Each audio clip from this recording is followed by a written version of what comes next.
Bonjour, vous êtes sur la télévision de la subconscience. Je voudrais vous parler à nouveau de la question des femmes, de l'histoire des femmes, l'histoire de la femme. C'est un domaine qui demande certainement beaucoup de recherche et de nouveaux concepts. Je viens d'écouter sur France Culture l'émission de Jean-Noël Jeannet avec Daniel Tartakovsky. Elle n'a pas parlé des femmes d'ailleurs, mais elle a parlé de ce domaine qui est celui des mouvements de foule, de la grève, de la révolution, des manifestations, des démonstrations, qui semblent la fasciner. Et c'est vrai que, bien entendu, le fameux 11 janvier dernier, qui nous remet sur le tapis cette question, qu'est-ce que c'est qu'une foule, qu'est-ce que c'est qu'une queue, qu'est-ce que c'est qu'un troupeau. On connaît la fameuse formule de Rabelais, les moutons de Panurge. Qu'est-ce que c'est que la grégarité?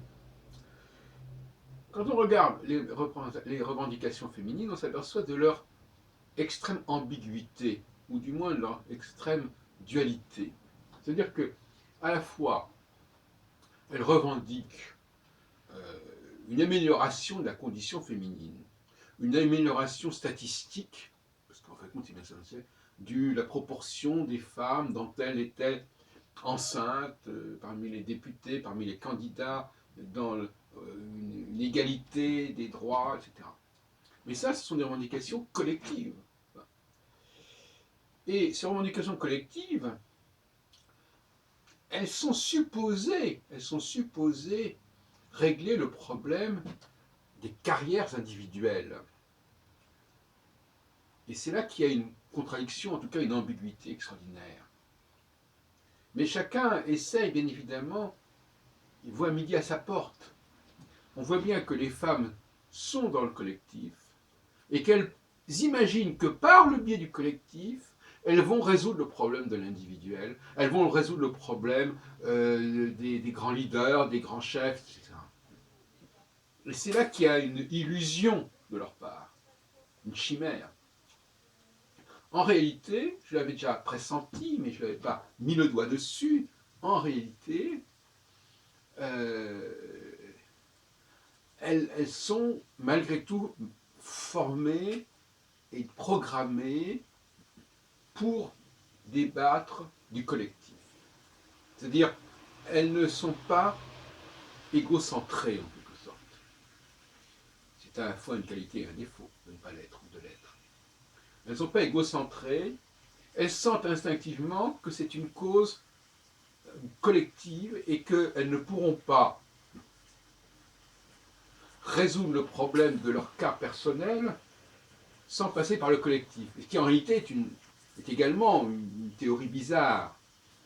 C'est-à-dire qu'elle n'imagine pas que tout simplement un individu puisse s'imposer de lui-même sans dépendre du statut de telle communauté, de telle population, de telle démographie, de tel groupe, etc. Elles ont une approche foncièrement sociologique de la psychologie individuelle. Et elles tendent à minimiser la problématique individuelle, en fait, puisqu'elles la conditionnent à la progression, au progrès des revendications égalitaires, donc des revendications statistiques, quantitatives. Donc ce serait le quantitatif qui viendrait sous-tendre le qualitatif. Alors on peut être totalement opposé à cette analyse, qui a probablement une part de vérité, ça c'est pas... C'est possible. On pourrait d'ailleurs inverser.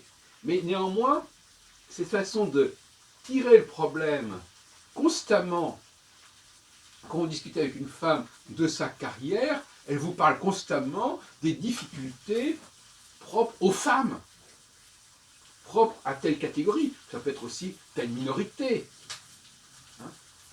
telle catégorie d'âge, mais elles sont fondamentalement catégorielles. Pour aborder des problèmes de carrière individuelle, d'excellence individuelle, elles vont nous situer sur un plan catégoriel qui est totalement inadéquat, ou du moins qu'il est de manière extrêmement relative, disons. Bien entendu qu'on peut, ça ne veut pas dire du tout qu'on ne puisse pas améliorer la condition de telle et telle population. Je n'ai jamais dit cela. On peut faire progresser cette population. Quantitativement, statistiquement, bien entendu. Mais ça ne résoudra absolument pas le problème des prix Nobel féminins, des grands leaders féminins, etc. Absolument pas. Des grands leaders dans le domaine de la musique, de la peinture, etc. Donc, il y a une espèce de télescopage entre deux analyses, mais je l'avais déjà remarqué précédemment, n'est-ce pas? Toujours cette façon de dire, mais c'est l'éducation, mais c'est la formation, voire les théories du genre, qui expliquent qu'on en soit là, etc. Voilà.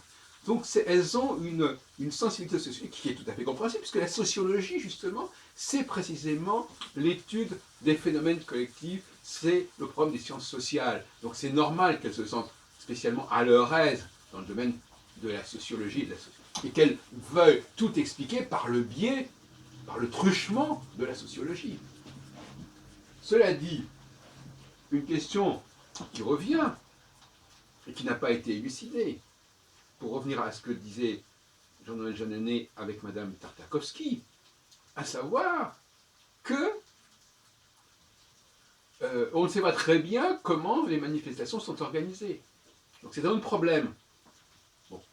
Mais quel est le rôle des femmes dans les grandes manifestations, notamment pour le fameux printemps arabe avec les grandes manifestations sur les grandes places, etc.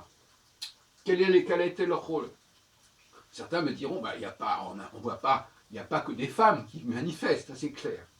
Mais on peut se demander, et là on est dans le domaine des hypothèses, des recherches, mais on peut se demander, raisonnablement, si elles n'ont pas malgré tout joué un certain rôle, elles n'ont pas exercé une certaine influence dans ce sens-là.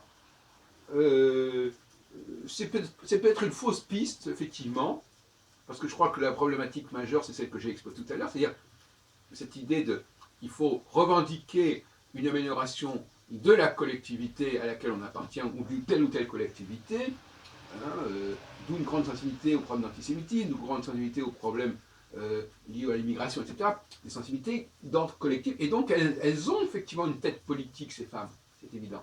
Maintenant, dans le cadre de la revendication collective qu'on peut trouver dans les grandes démonstrations de mai 68 ou du printemps arabe ou même du 11 janvier 2015, quel est leur rôle, quelle est leur motivation, qu'est-ce que ça représente pour elles, qu'est-ce que ça fait écho en elles de voir des centaines de milliers de personnes défiler comme cela? Est-ce que ça leur parle spécialement?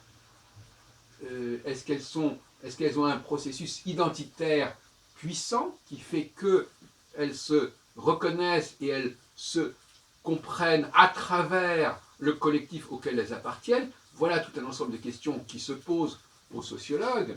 Moi, je ne sais pas exactement. Ce qui me paraît clair, c'est qu'elles ont conscience de la nécessité pour un groupe, pour un ensemble de personnes, de dire la même chose, de revendiquer la même chose. Hein?